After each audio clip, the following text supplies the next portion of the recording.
जो हिंदू हित की बात करेगा वही देश पर राज करेगा।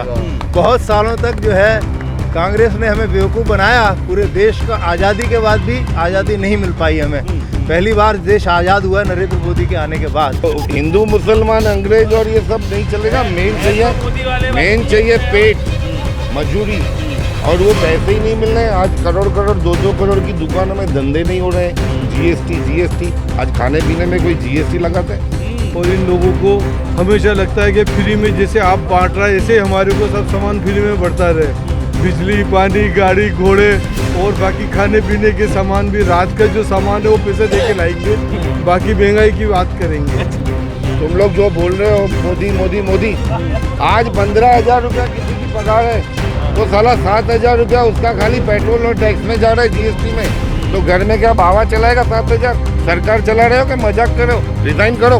तो ये जो मुफ्त की रेवड़ी जो आजकल चली है, मैं लाइट फ्री दूंगा, मैं वाईफाई फ्री दूंगा, मैं ये फ्री दूंगा, ऐसा किसी माँ ने बेटा पैदा ही नहीं किया है कि बिना मतलब कि आपको कोई चीज़ मुफ्त में दे। बीजेपी का जो वोट पब्लिक को जा रहा है वो पब्लिक को पब्लिक थोड़ी 90% पब्लिक तो बेवकूफ़ है। નમસ્કાર, હું છું અનિલ પટેલ અને જ્યારે રાજ્યમાં ઇલેક્શન છે ત્યારે આપણે પંચાયત કરવાયા છે લોકો સાથે જે સવારમાં પોતાની જે હેલ્થ છે તે બનાવવા માટે આવે છે, પાર્કમાં ફરે છે। આપણે વાત કરીશું અનેક લોકો સાથે। આપણી સાથે જોગર્સ પાર્કમાં બીજા પણ લોકો છે, આપણી સાથે વાત કરીશું। સાહેબ, શું કહેશો? જે રીતે ચૂંટણી છે અહીંયા આ વખતે, શું દિમાગમાં છે આ બીજેપીના માણસ છે સાહેબ। जो हिंदू हित की बात करेगा वही देश पर राज करेगा। बहुत सालों तक जो है कांग्रेस ने हमें बेवकूफ़ बनाया। पूरे देश का आज़ादी के बाद भी आज़ादी नहीं मिल पाई हमें। पहली बार देश आज़ाद हुआ नरेंद्र मोदी के आने के बाद। और नरेंद्र मोदी की नीति जो है कृष्ण नीति है। हमारे वाजपेयी साहब जो है राम नीति पे चलते थे, भगवान राम के पद चिन्हों पे चले, इसीलिए उन्होंने एक सीट के कारण अपना देश का जो अहित कर दिया उन्होंने। अब जो नरेंद्र मोदी हैं वो कृष्ण नीति पे चल रहे हैं। तो अब साम दाम दंड भेद हर तरह से देश के हित की रक्षा कर रहे हैं और हिंदू धर्म की रक्षा कर रहे हैं। हमें ऐसा ही नेता चाहिए। आगे सर क्या कहेंगे आप? आज तक जितने भी प्राइम मिनिस्टर बने हैं उसमें फेल में फेल नरेंद्र मोदी है। पूरे देश की क्यों ऐसा लगता है? महंगाई, बेरोजगारी, करप्शन, दादागिरी, हिटलरशाही और अंग्रेजशाही। अभी एक खाली क्रॉस करते हैं तो 1,000 रुपया दंड लेते हैं। और तुम एक मिनट, अरे पर शांति तो रखो। तुम्हें नरेंद्र मोदी को जीताना भाई, हमको कोई वांदा नहीं है। सवाल ये है कि तुम यहाँ से खोखरा जाओ, मणिनगर जाओ, वहाँ स्ट्रीट लाइट चालू ही नहीं है। वहाँ उनके बाप का राज चलता है। वहाँ पे 1,000 रुपया कुछ, यहाँ 500 डंडी नहीं है। और यहाँ हम लोग थोड़ा क्रॉस करते हैं 1,000 रुपये का मेमो आ जाता है।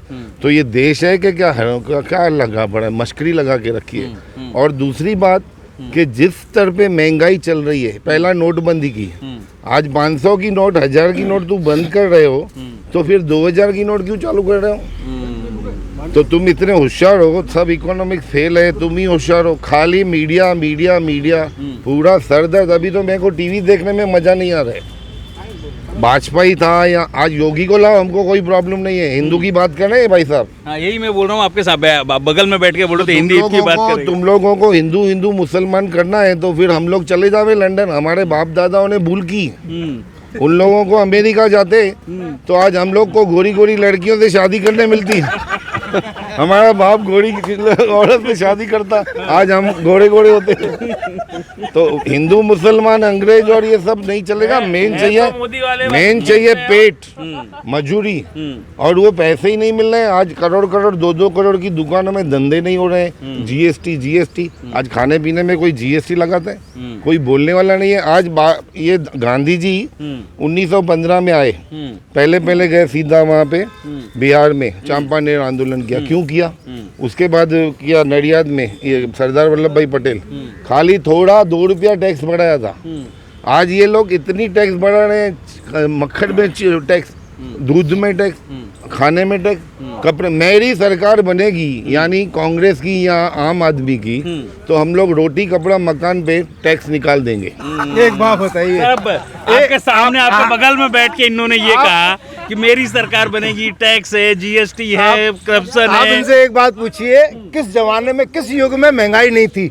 जब देसी की 12 रुपए किलो आता था तब भी हमें बड़ा महंगा लगता था, जब हम बहुत छोटे थे हैं, तब भी बहुत हर चीज महंगी लगती थी। साहब बहुत महंगा है, बहुत महंगा है। तेल खाते थे, आज भी वही तेल खा रहे हैं। तब वो तेल 16 रुपए लीटर आता था, आज 170 रुपए आ रहा, तो खा तो वही रहा इंसान, क्योंकि आदमी की फितरत नहीं है, गरीबी लिखी हुई है। तो वो जो खाने वाले, मेरे को पता है, मेरे साथ जो है पंडित और वो रहते थे, तब भी देसी घी खाते थे, आज भी देसी घी खाते हैं। जिसको जो खाना है वो खा ही रहा है, उसके लिए महंगाई और गरीबी कुछ नहीं है। ये अब भूखे नंगे पैदा हुए हैं तो वही खाएंगे, क्या करेंगे? ये बोल रहे भूखे नंगे पैदा हुए हैं। हमारे बाप इस तरह बात करते थे कि पाकिस्तान में हम लोगों के पास इतनी जमीन थी, सुबह को घोड़े चलाते थे तो जमीन नहीं खुटती थी, हम लोग तो जागीरदार थे। यहाँ पे हम लोग मजदूर बन गए। क्यों? क्योंकि सरकार की नीतियाँ गलत है। आज हर चीज पे टैक्स तुम डालोगे तो थोड़ी चलेगा। ये गलत नीति कांग्रेस की थी, जिसने हमें, हमारे देश में से हमें बेमुख कर दिया। उस समय सिंध हिंदुस्तान का सबसे बढ़िया प्रदेश था, जिसकी जलवायु सबसे अच्छी थी, जिसमें नदियां अच्छी थी। वो सिंध प्रदेश जिसके हम राजा थे, उस राजाई को हमें छोड़ के हमें नंगा भगाया उन्होंने। ये कांग्रेस के राज में हुआ है, ये गांधी ने किया, ये गांधी ने किया हमारे साथ। नहीं तो आज हम आज जो ये कह रहे हैं बिल्कुल सही कह रहे हैं। 500 पे नोट वहाँ पर सिंधियों की वो औकात थी कि घोड़े पे जहाँ चलते थे तो एंड तक उनका शाम हो जाती थी, उनको पता नहीं होती थी जमीन कितनी है। गांधी जी की फोटो चल रही है हिंदुस्तान पे, कैसे बात कर रहे हो? आज सरदार वल्लभ भाई कांग्रेस नीति, आज सरदार वल्लभ भाई पटेल कांग्रेस में था। अरे कांग्रेस नीति है। आज नेहरू कर रहे हैं, नेहरू तो मर गया तो उसको वापस लाओ, तुम चलाओ राज। मेरी बात सुनो, आज कोई भी जनरल बात करते हैं, तुम्हें एक बात सुन लो, तुम लोग जो बोल रहे हो मोदी मोदी मोदी, आज 15,000 रुपया किसी की पगार है तो साला 7,000 रुपया उसका खाली पेट्रोल और टैक्स में जा रहा है, जीएसटी में। तो घर में क्या बावा चलाएगा 7,000? सरकार चला रहे हो कि मजाक कर रहे हो? रिजाइन करो। जय हिंद। आप तो बोल रहे रिजाइन करो आपके बगल में बैठ के। देश कितना आगे बढ़ रहा है, हमारी इकोनॉमी मजबूत हो, इसके लिए गडकरी साहब ने इलेक्ट्रिक गाड़ियां चालू कराई हैं, उसमें सब्सिडी दे रही है गवर्नमेंट। और आपके लिए क्या कर सकती है? जितना आपको देश, गडकरी को पेशाब करना हो तो पूछ के जाना पड़ता है। गडकरी है, तभी पूरे देश के रोड बन गए हैं। आज देखो, आप किसी भी देश के कोने में चले जाओ, फुल स्पीड से आप जा सकते हो। वो गडकरी की, उसको कौन मना करता है? वोट देखो आपके बगल में बैठ के पूछ रहे हैं कि वोट किसको दोगे? हमारे जो दीपक भाई हैं, भारतीय जनता पार्टी की कामकाज से बड़े प्रभावित हैं, और इन लोगों को हमेशा लगता है कि फ्री में जैसे आप बांट रहा है, ऐसे हमारे को सब सामान फ्री में बढ़ता रहे। बिजली, पानी, गाड़ी, घोड़े और बाकी खाने पीने के सामान भी, रात का जो सामान है वो पैसे दे के लाएंगे, बाकी महंगाई की बात करेंगे। अच्छा, ऐसा है क्या?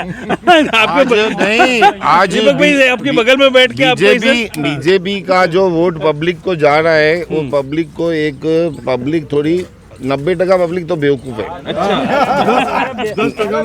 नंबर दूसरी बात कि बीजेपी का जो वोट जा रहा है ना, वो मोदी के हिसाब से जा रहा है। पर मैं जो वोट दूंगा ना, कैंडिडेट को दूंगा, भले मोदी बीजेपी का अच्छा कैंडिडेट हो। जैसे यहाँ एलिस ब्रिज में अभी हमारे ये जो अमित शाह को candidate, he is a very gentleman, बहुत ही अच्छा इंसान है, मैं उसको वोट दूंगा, भले बीजेपी का मैं एंटी हूँ। पर सवाल है कि अभी जो वोटिंग हो रही है वो मीडिया वाले टोटली खाली मीडिया, तो इस तरह देश नहीं चलेगा। तुम लोग जब तक तुम लोग जीएसटी नहीं निकालोगे, तुम लोग कितना भी कर लो, तुम्हारा जीडीपी नहीं बढ़ना है और डॉलर बढ़ता जाएगा। क्यों ऐसा लग रहा है आपको? क्योंकि नॉन ऑर्गेनाइज सेक्टर ही खत्म हो चुका है ना। आज तुम दोनों नौकरी कर रहे हो, ये मीडिया की, तुम्हारे वहाँ 15,000 20,000 पगार है, तुम्हारी आधी पगार तो खाने पीने में और पेट्रोल में जा रही है। तो तुम घर में क्या बच्चों को क्या पढ़ाओगे? या तुम तो हाँ, और भाड़े, ब्याज, खाद, नुकसान। तो सरकार की नीति बदलो, नहीं तो तुम लोग देखे नहीं जाओगे। सोचो। और हो सकता है, मेरे को तो लग रहा है कि ये आम आदमी पार्टी इधर गुजरात में बीजेपी के वोट तोड़ेगी, कांग्रेस इजीली जीत सकती है। अच्छा, आप बगल में बैठ के इनको ओ भाई सुझाव साहब, दे रहे थे, आप बताइए। मेरे को नहीं देना है, मेरे को नहीं देना है। बगल में बैठ कर तो आपको सुझाव दे नहीं नहीं सुझाव। एक बात तो इनके बोलने से क्लियर हो रही है कि अंदर कहीं ना कहीं बीजेपी छुपा हुआ है इनके। इन्होंने कहा कि मैं कैंडिडेट को देख के दूंगा, मैं पीएम को देख के, मोदी को देख के, मैं कैंडिडेट को अमित देखूंगा। शाह, मैं अमित शाह को पहले कॉर्पोरेटर था, 3 सीटें आएगी, 3 सीटें वो तीन आपकी, 3 नहीं बीजेपी की। 3 सीट आएगी बीजेपी की। एक अमित शाह एलिस ब्रिज, दूसरी ये अपना भूपेंद्र भाई बुप्पा साहब, और तीसरी कोई बड़ौदा से आएगी। बाकी तो मेरे हिसाब से अरे इनको कहाँ आम आदमी इनको कहाँ सुनते हो? सुबह सुबह इनको आदत है।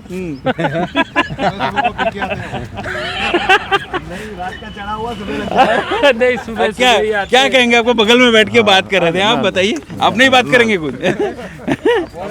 हमारे गुल भाई को बोलो, चेयरमैन है, चेयरमैन। क्या कहेंगे आप, जिस तरह से यहाँ चर्चा आपने सुनी, बैठ के बहुत गंभीरता से सुन रहे थे आप? मैं गंभीरता से तो हर बात लेता ही हूँ, लेकिन मैं एक बात बताऊंगा कि इस इलेक्शन में अहम रोल जो है ना सुप्रीम कोर्ट का आता है, क्योंकि हमारी सुप्रीम कोर्ट का क्यों? हमारी जो लोकशाही है ना 3 लोग चलाते हैं। एक चलाता है राष्ट्रपति, एक चलाता है सुप्रीम कोर्ट और एक चलाता है हमारे लोकसभा। तो ये जो मुफ्त की रेवड़ी जो आजकल चली है, मैं लाइट फ्री दूंगा, मैं वाईफाई फ्री दूंगा, मैं ये फ्री दूंगा, ऐसा किसी माँ ने बेटा पैदा ही नहीं किया है कि बिना मतलब के आपको कोई चीज़ मुफ्त में देवे। इसलिए ये मुफ्त वाला जो रोल जो है ना, इसमें जो डाउन एकदम जो लोग हैं वो उस लालच में आएंगे और गलत लोग इस लालच में उनको वोटिंग करेंगे और गलत लोग सीट पे बैठ जाएंगे। तो सबसे पहली बात तो क्या होना चाहिए कि सुप्रीम कोर्ट को इस बारे में सोचना चाहिए।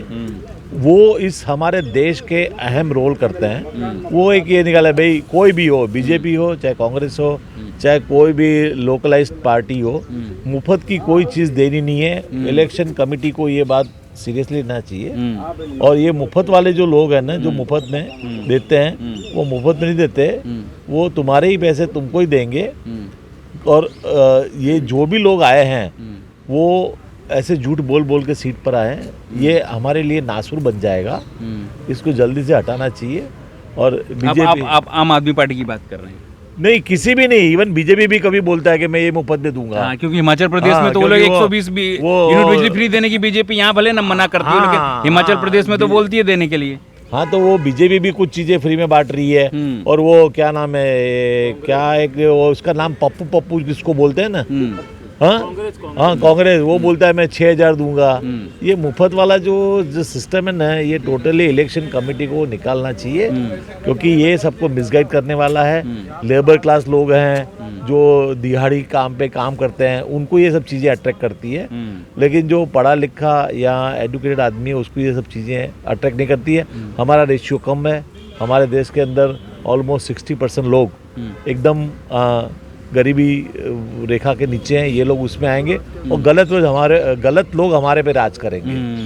जो ये सभी पार्टी को एप्लीकेबल है, नॉट टू आम आदमी पार्टी, नॉट टू बीजेपी और नॉट टू इवन कांग्रेस। ये सुप्रीम कोर्ट का बहुत बड़ा अहम रोल है। अगर ये सुप्रीम कोर्ट अगर नहीं ले रही है ना ये एक्शन, तो मीन्स हमारा देश डूबते जाएगा। बिल्कुल, ये हिसाब थी। अच्छा, और कुछ रह गया क्या आपका बाकी अभी? ये भाई साहब जो बोल रहे हैं ना पप्पू, ये सब इन लोगों का ईगो है। अभी इन लोगों को ये इलेक्शन में मालूम पड़ जाएगा पप्पू कौन है और गप्पू कौन है। अच्छा।